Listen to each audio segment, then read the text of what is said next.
netizen, para pemirsa yang menonton podcast gua. Harapannya ketika gua ngomong kayak gini, ini cuman sekedar sharing, ini cuman sekedar apa yang gua rasain selama ini, dan apabila mungkin di hati lo itu enggak nyaman atau mungkin lo merasa tersinggung atas apa yang gua ucapin, ya sebelumnya gua mau mohon maaf dulu sebenarnya ya. Tapi terserah lu, mau tersinggung silahkan, mau mendukung gua silahkan. Yang paling terpenting gua udah minta maaf dan gua nggak bermaksud untuk menyinggung dari lu semua. Yang pertama gua mau ngomongin soal mahasiswa ya. Jadi mahasiswa itu sendiri secara arti maha itu kan artinya udah tertinggi. Siswa itu artinya pelajar, berarti pelajar yang tertinggi. Tapi kenyataannya ada tipikal-tipikal mahasiswa yang satu, ketika ngerjain tugas cuman numbang nama doang. Ya mungkin saya termasuk dari sebagian itu. Atau mungkin dari Anda pernah merasakan bahwasanya mengerjakan tugas merasa sendirian dan temannya cuman memberikan sebuah iuran berupa uang receh. Apa yang Anda rasakan? You know lah ya. Mau ngomong-ngomong mahasiswa sendiri, soal di tahun ini berbeda sekali ya. Berbeda sekali dalam arti yang sebelumnya offline, sebelumnya bisa tetap muka, dan sekarang hanya bisa daring doang. Mungkin banyak teman-teman yang merasakan, ada yang merasakan enak, ada yang merasakan merasa dirugikan, ada juga yang merasa gimana ya? Ya bimbang antara enak atau enggak. Ya sebenarnya semua segala sesuatu ada enak, ada enggaknya sih. Begitupun dengan sistem daring ini. Kalau gua sendiri sih merasa enggak enak ya, soalnya secara finansial gua bayar sendiri, nggak dibiayain orang tua, dan gua merasa benar-benar dirugikan. Dalam arti dirugikan, kita nggak bisa discuss, nggak bisa pendiskus lah ya, diskusi secara langsung dengan dosen, dengan teman kita. Karena ketika kita sudah berdiskusi dengan teman kita, maka biasanya nih muncul nih knowledge baru, muncul pengetahuan-pengetahuan baru yang mungkin itu tidak diketahui sama kita tapi diketahui oleh teman kita. Nah itu nggak gua dapetin di sistem daring ini. Makanya gue kayaknya ya udah deh, gue sodako aja deh sama kampus. Ya udah terserah orang ngomong apa. Mungkin bahkan teman-teman gue satu kelas, satu mata kuliah pun bingung kan, ini gimana sih, kok si Syarif nggak masuk kuliah, kok gue nggak pernah masuk kuliah. Ya karena itu bentuk rasa ketidaknyamanan gue, rasa ketidaknyamanan sebagaimana sistem ini tuh sebenarnya bikin capek, sebenarnya bikin kesal, bikin resah. Dan mahasiswa hanya dibebani dengan berbagai macam tugas yang nggak tahu esensinya di mana. Gimana apa yang kalian rasain selama beberapa semester ini? Apa kalian hanya mengharapkan nilai yang bagus atau mengharapkan sebuah substansi yang sesungguhnya, yaitu dengan mendapatkan ilmu yang benar-benar ilmu gitu. Ya mungkin ada beberapa mahasiswa yang benar-benar mendalami ilmunya secara mandiri gitu.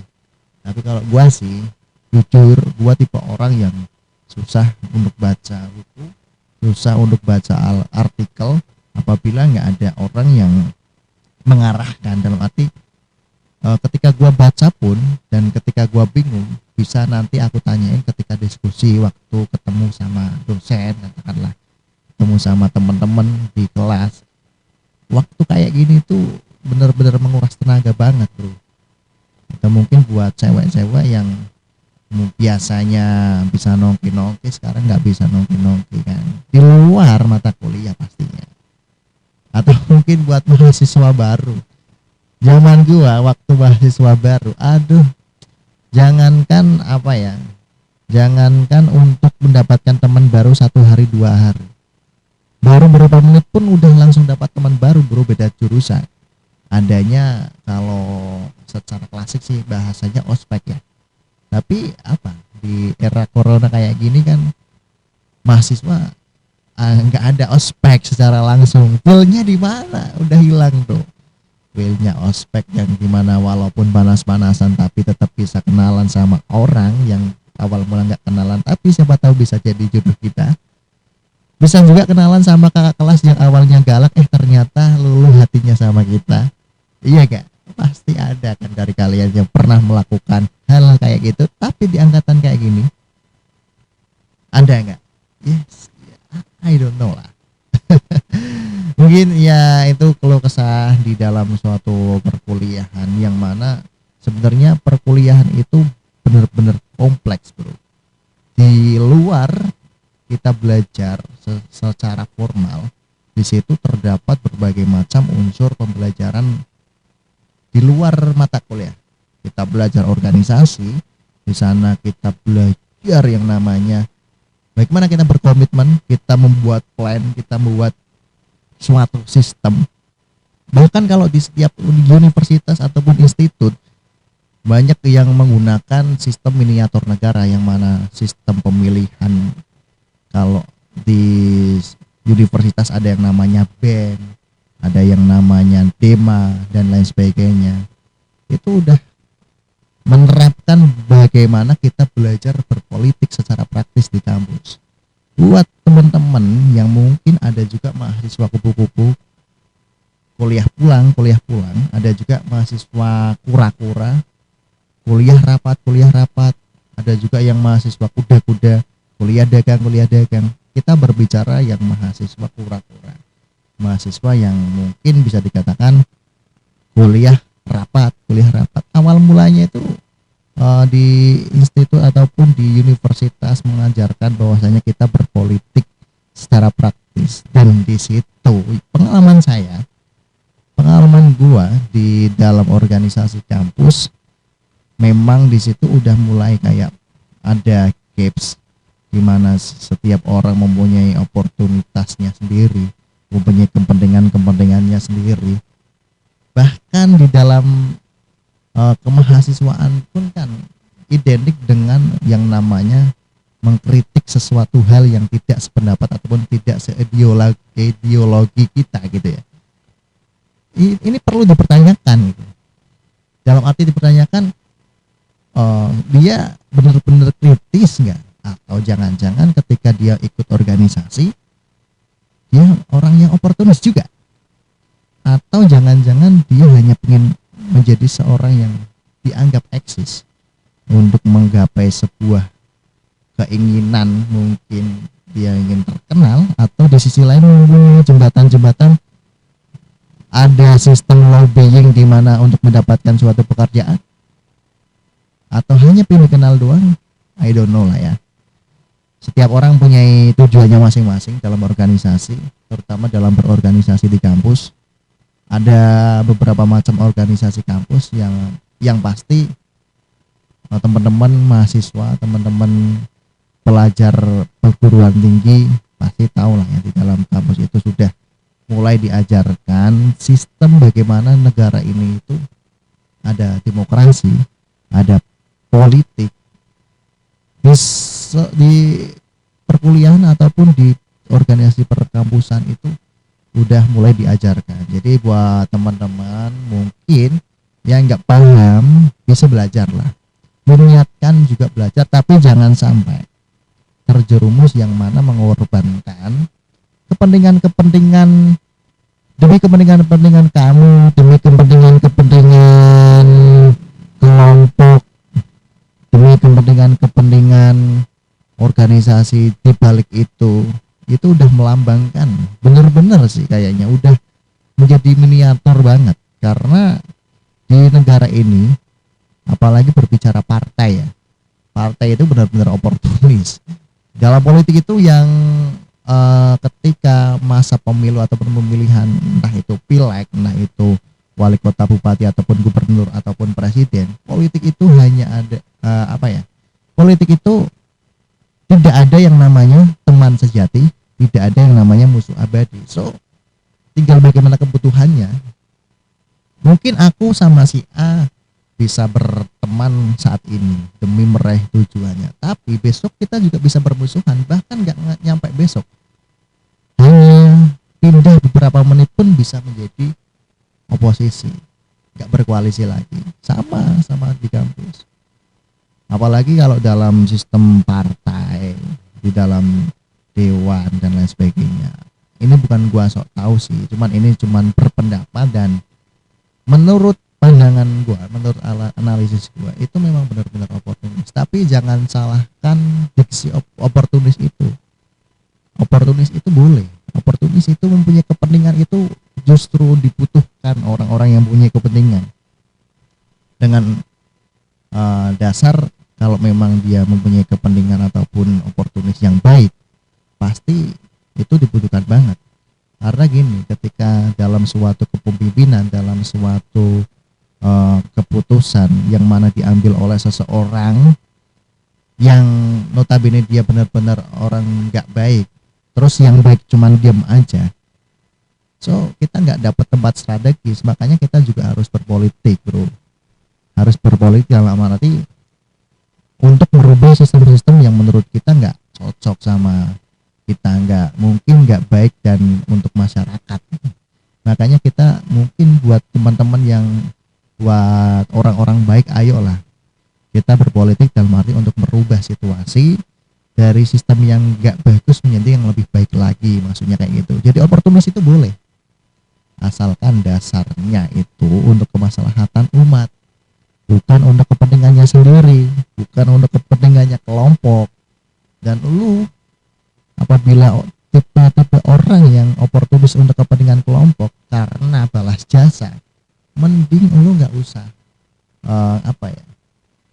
ya udah deh, kalau memang kamu merasa balas budi kepada mungkin entah itu partai pengusung, entah itu mungkin organisasi pengusung, paling enggak di situ kamu bisa berkomunikasi dengan teman seprofesi kamu, dengan teman dalam arti lingkup kamu. Jangan sampai orang di sekitar kamu, orang yang apalagi segmennya masyarakat itu merasa dirugikan. Seperti kasus-kasus kemarin kan, ada menteri yang korupsi dan lain sebagainya. Gimana enggak, ini salah satu hal yang dilematis dan miris. Dilematisnya kayak gini, di sisi lain mungkin sang menteri itu banyak tekanan karena mungkin kayak tadi yang aku bilang, ada timbal balik jasa pada partainya, atau mungkin pada dirinya sendiri ada tujuan-tujuan tertentu. Tapi di luar itu, kita sebagai masyarakat itu sebenarnya ada sisi buruknya juga. Ketika koruptor itu korupsi, mengambil bukan haknya, dan kita menghujat dan menjustifikasi koruptor tersebut, secara tidak langsung kita lebih buruk dari koruptor tersebut, karena kita merasa suci dan merasa nggak pernah salah. Apa yang harus kita lakukan? Aku juga nggak tahu sebenarnya. Yang mungkin yang dikatakan mahasiswa, terutama kembali ke mahasiswa, agent of change itu sebagai agen perubahan, dan untuk merubah segala sesuatu yang baik menjadi lebih baik lagi, menjadi sesuatu yang jelek menjadi baik. Itu ya bagaimana kita bisa mengubah situasi sistem dan lain sebagainya, nggak usah muluk-muluk, tapi bagaimana kita merubah lingkungan kita, mengubah dari dalam diri kita untuk menjadi pribadi yang lebih baik. Itu salah satu agent of change juga menurut aku. Coba teman-teman, mungkin di sisi lain kemahasiswaan, di sana timbul banyak konflik yang sangat kompleks di luar organisasi, secara formal pendidikan, ada juga nanti permasalahan menghadapi ya namanya orang berkuliah, ada dosen, ada mata kuliah yang mungkin kurang kita bisa dan kita harus mengulang lagi, yaitu salah satu problem yang umum dalam perkuliahan. Dan yang paling umum lagi adalah ketika mahasiswa itu bucin. Ini satu hal yang umum dalam suatu lembaga pendidikan ataupun dimanapun berada, di mana ada perkumpulan, perkumpulan dalam arti di sana ada percampuran laki-laki dan perempuan, pasti di antara mereka ada yang bisa dikatakan ya jatuh cinta lah, namanya anak muda kan.